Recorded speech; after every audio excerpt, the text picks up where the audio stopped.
If you are standing in your field right now, looking at uniform rows, green leaves, and a harvest that seems acceptable on paper, you probably think your soil is healthy. That belief is the most common mistake in modern agriculture. Because soil does not fail loudly. It does not collapse in a single season. It does not announce its decline. It fades, slowly, quietly, invisibly. Year after year, machines pass over the same tracks. Heavy harvesters, seeders, sprayers, grain carts, tons of pressure applied to the same layers of earth. Rain falls, the surface absorbs part of it, the rest searches for a path downward, and then it stops, not because there is no water, not because roots do not want to grow deeper, but because something is blocking the way. A dense layer forms beneath the surface. Farmers have many names for it: hardpan, plow pan, compacted layer. Different words, same reality. A barrier that water struggles to cross. A wall that roots cannot penetrate. A ceiling that limits everything above it. At first, nothing seems wrong. Plants still emerge, leaves still grow, yields still arrive. The system looks functional, but underground, the architecture of the soil is changing. Pores collapse, air disappears, microbial life loses space to breathe. Roots become shallow, thin, fragile. The plant adapts. It always does. Instead of exploring deep layers for moisture and nutrients, it spreads sideways. Instead of building resilience, it becomes dependent. Dependent on irrigation, dependent on fertilizer, dependent on perfect weather. The soil stops acting like a living system and starts behaving like a container. Something that merely holds plants upright. For decades, productivity hid this problem. Bigger machines, stronger chemicals, more precise fertilizers. Each solution fixed a symptom. None fixed the cause. Because compaction does not reduce yields immediately.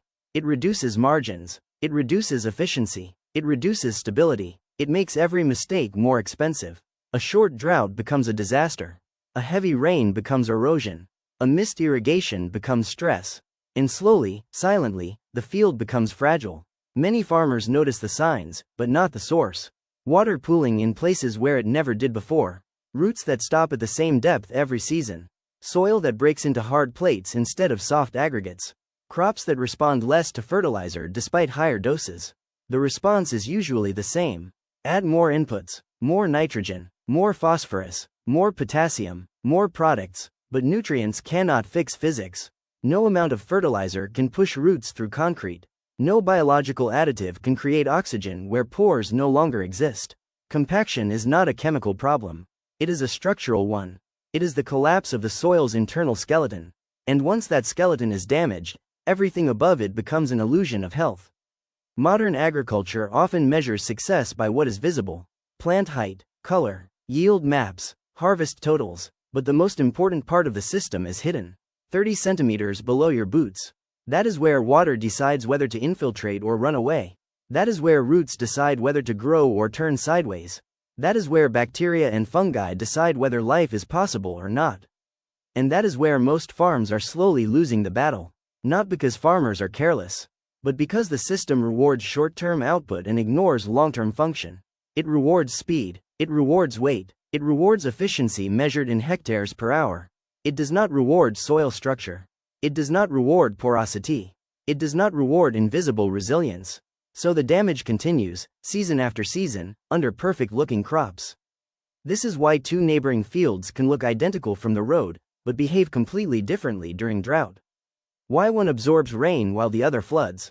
Why one needs less fertilizer every year, and the other needs more, just to stand still. The difference is not luck. It is not seed genetics. It is not technology. It is what happened underground, long before the crop emerged. Compaction turns soil into a shallow system. A system that survives only as long as conditions are perfect. And perfection is expensive. Energy, fuel, inputs, risk, all increase. Margins shrink, stress grows, and eventually, the question appears: why does this field require more every year, and give back less? The answer is not in the leaves. It is in the layer nobody sees. In the hardpan. In the invisible ceiling built by years of pressure. And here is the uncomfortable truth. Many modern farming practices do not prevent this problem. Some of them accelerate it, including systems that were supposed to protect the soil, including practices that are marketed as sustainable, including methods that look beautiful on the surface. And that is where the real contradiction begins. Because one of the most popular ideas in modern agriculture may be silently helping this layer grow. That popular idea is called no-till. For many, it became more than a technique. It became an identity, a symbol of modern, intelligent, sustainable farming. And in many ways, it deserves the reputation. Less erosion, more residue on the surface, lower fuel consumption, better protection against temperature extremes. On paper, it looks like the perfect system. But paper does not feel pressure. Soil does. No-till reduces disturbance at the surface. It does not eliminate weight. Year after year, the same machines roll over the same fields. Planters become heavier, sprayers wider, harvesters massive, efficiency increases, pressure increases faster, and slowly, the soil adapts again. Not upward, downward, the surface becomes biologically active. Residue accumulates, earthworms return, organic matter improves in the first few centimeters. Everything looks right, everything feels right, until roots reach the same depth every season. Until rain stops infiltrating, until yields stop responding. No-till creates a paradox. It protects the skin of the soil, while the bones collapse. Farmers walk into their fields, see life on the surface, and assume the system is healthy. But the real structure is deeper. And that structure is being compressed. The result is a layered system, a soft, living top. A dense, airless barrier below. Roots grow confidently at first. Then they hit resistance. They bend. They branch sideways. They circle. Instead of becoming deep anchors, they become shallow networks. This changes everything. Water that should move downward stays trapped above the compacted layer. During heavy rain, it saturates the topsoil. Oxygen disappears. Roots suffocate. Microbial activity collapses for days. During drought, the opposite happens. The top layer dries quickly. Roots cannot access deeper moisture. Stress arrives earlier. Yields become unstable. And the farmer sees the same pattern. Some years are great. Some are disasters. The average looks acceptable. The risk grows quietly. So more solutions are added. Controlled traffic, stronger genetics, more fertilizer efficiency, more sensors. The system becomes more complex, more expensive, more fragile, yet the main problem remains untouched. The dense layer, the silent ceiling. No-till was never designed to solve compaction. It was designed to reduce disturbance. Two very different problems. Disturbance affects erosion and biology. Compaction affects physics. One is visible, the other is hidden, and hidden problems are easy to ignore. Especially when marketing calls your system regenerative. Especially when your fields look green. Especially when neighbors copy your methods. Especially when changing means risk. But physics does not negotiate. Roots do not care about philosophy. Water does not care about trends. They only respond to space. And space is disappearing underground. Studies around the world show the same pattern, bulk density increasing. Porosity decreasing. Root depth limited, even in long-term no-till systems. Sometimes especially in them, because disturbance occasionally breaks compacted layers. No disturbance allows them to accumulate. Decade after decade, layer by layer, until the soil becomes stratified. Alive at the top, dead below. A beautiful illusion. Many farmers notice something strange. They dig a hole. The first shovel goes in easily. Dark soil, smell of life, worm channels, hope. Then the shovel hits something hard. A different color, a different texture, dense, smooth, cold. The blade bounces. That moment is uncomfortable, because it contradicts everything the surface suggests. It contradicts the narrative. It contradicts the investment. It contradicts the identity. So the hole is filled again. And the season continues. The system keeps working, but not well, not efficiently, not resiliently. It works the way a tired athlete works. Still moving, still performing, but one injury away from collapse. This is the dangerous part of modern agriculture. Not that it is inefficient, but that it hides its weaknesses behind productivity. It creates systems that look stable, until conditions are no longer perfect. And perfect conditions are becoming rare. Rainfall is less predictable, temperatures are more extreme, input prices fluctuate, margins shrink. A shallow soil system cannot absorb shocks. It amplifies them. Every problem becomes larger. Every mistake becomes expensive. And slowly, farmers begin to ask, is this really sustainable? Not environmentally. Physically, functionally. The uncomfortable answer is this. A system that protects the surface but ignores the structure is incomplete. And incompleteness is expensive. This does not mean no-till is wrong. It means no-till is unfinished. Without addressing compaction, it becomes cosmetic sustainability. Good for the surface, dangerous below, which leads to the next uncomfortable topic. If no-till is not enough, then what actually restores the structure? What breaks the ceiling? What gives roots back their depth? What gives water back its path? The answer is not popular. It is not aesthetic. It is not easy to explain on social media. But it works, and it starts with disturbing the soil, strategically. The solution is not new. It is not digital. It is not fashionable. It does not look impressive in drone footage. But it works. To restore soil function, the compacted layer must be broken. Not chemically, not biologically, physically. Roots cannot negotiate with concrete. Water cannot infiltrate through walls. Structure must be reopened. This is where many farmers become uncomfortable. Because the word sounds like betrayal. Tillage. For decades, tillage was blamed for erosion, carbon loss, and soil degradation. And rightly so. Aggressive inversion tillage destroyed surface structure, exposed organic matter, and left fields vulnerable. But not all disturbance is the same. There is a difference between destroying structure and repairing it. The moldboard plow flips the soil. It buries residue. It exposes life to air and sun. It resets the surface. It also resets many problems. But at a high cost. Organic matter loss, erosion risk, fuel consumption. It solves compaction by creating new problems. So farmers rejected it, and they were right to do so. But rejecting inversion tillage does not mean accepting compaction. There is a middle ground. A tool designed not to turn the soil, but to fracture it. Deep tillage without inversion, subsurface disturbance, structural repair. This is the role of the chisel plow. Unlike the moldboard, the chisel does not flip layers. It does not bury residue. It does not erase biological progress on the surface. It targets the dense layer below.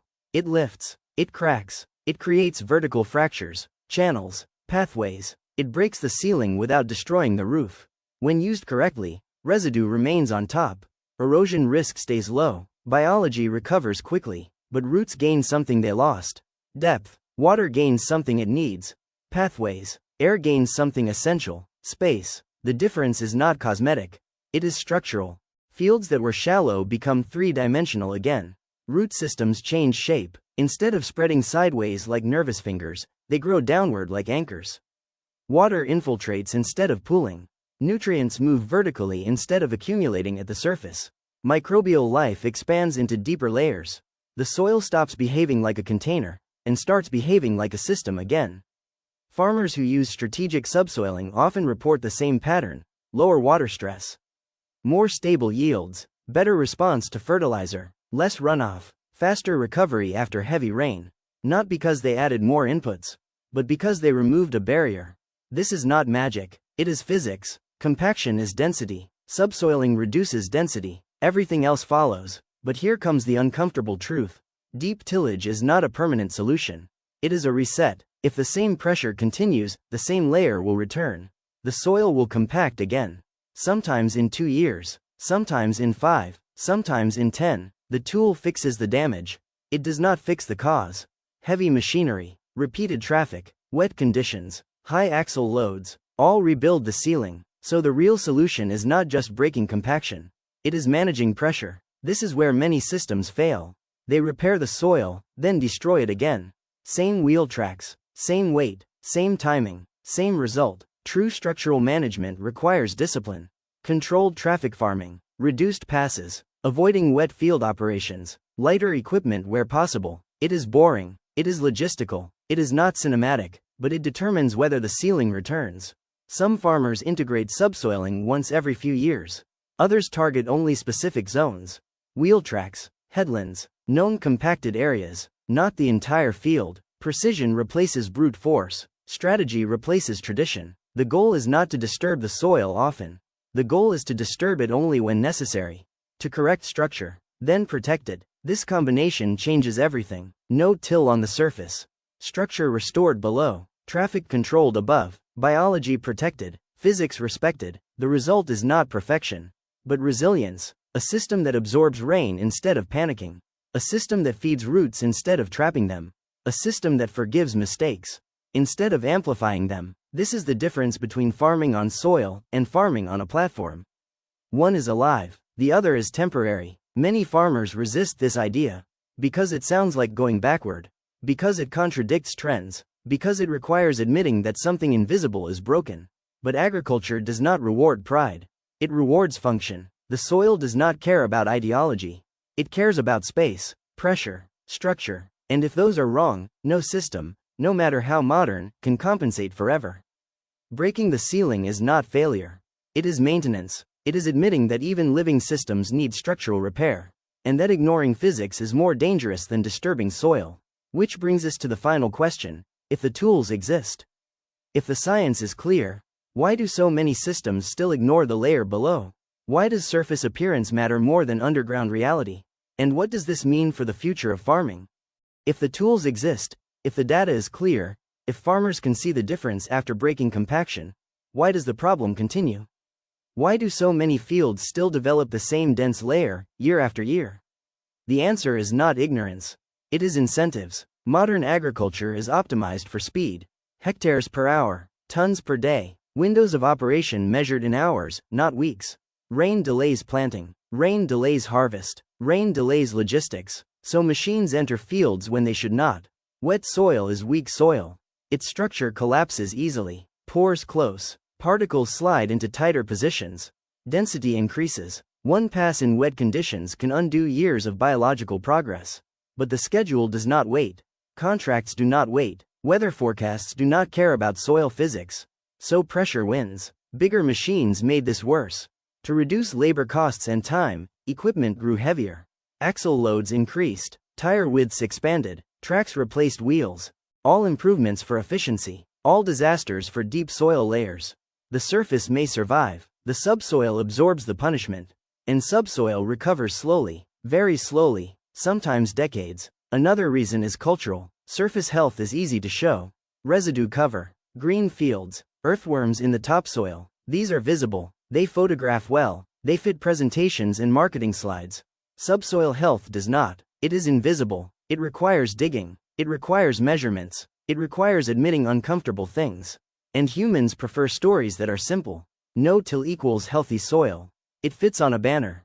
Reality does not. Reality is layered, messy, inconvenient. Another reason is fear. Breaking compaction means disturbing something. And disturbance became a villain. So farmers hesitate. They worry about erosion. They worry about losing organic matter. They worry about criticism. They worry about doing the wrong thing publicly. It is safer to follow trends than to question them, even when the field itself is asking for change.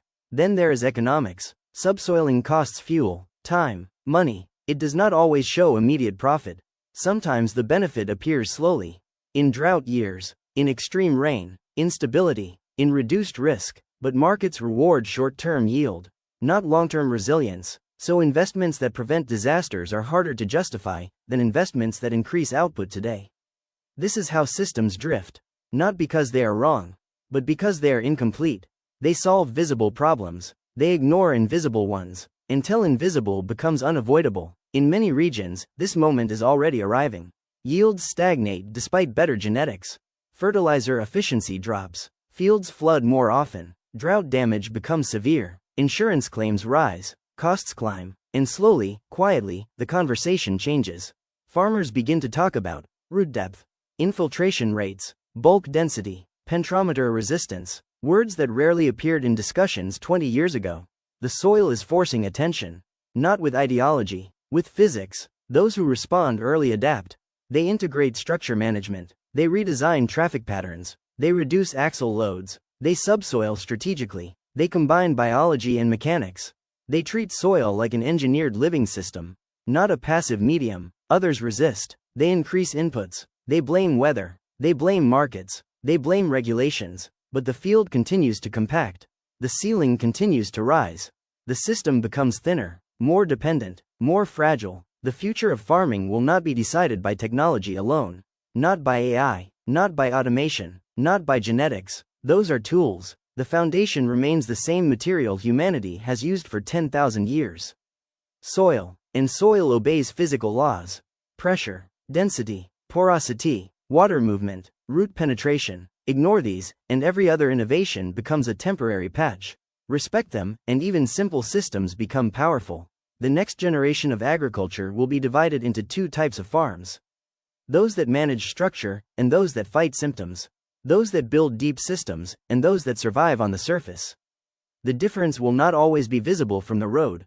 Both will look green, both will look productive, but only one will remain stable when conditions are no longer perfect. And perfection is becoming rare. Which leads to the final question. What does real sustainability look like when the marketing ends and physics begins? Real sustainability is not a label. It is not a certification. It is not a slogan. It is not a photo of residue cover on social media. It is a system that continues to function when conditions are bad. When rain comes too fast. When heat lasts too long. When fertilizer prices double. When fuel becomes expensive. When margins shrink. A sustainable field is not the one that looks perfect in good years.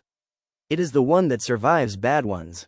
And survival begins underground, in structure, in space, in the invisible architecture that decides whether water infiltrates or escapes, whether roots explore or surrender, whether biology expands or suffocates. Real sustainability accepts an uncomfortable truth. Soil is both living and mechanical. It has biology, and it has physics. Ignoring either one breaks the system. For decades, agriculture focused on chemistry. Then biology became the trend. Now physics is demanding attention. Not because it is fashionable, but because it was neglected. A field with perfect residue cover and active microbes can still fail if roots cannot go down. A field with high organic matter can still flood if pores are collapsed. A field with advanced genetics can still suffer if water cannot reach deeper layers. Structure is not optional, it is foundational. The farms that will last are not those that choose between no-till or tillage. They are the ones that understand why each tool exists. They protect the surface, they manage traffic, they monitor compaction, they repair structure when necessary. Not emotionally, not ideologically, functionally. They do not worship disturbance. They do not fear it either. They use it like a surgeon uses a blade, only where needed, only when necessary, with purpose. These farmers stop asking, "What system should I follow?"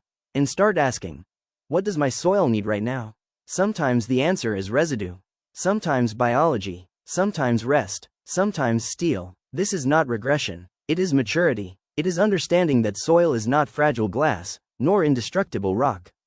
It is a dynamic structure, capable of healing, capable of breaking, capable of supporting life, or limiting it.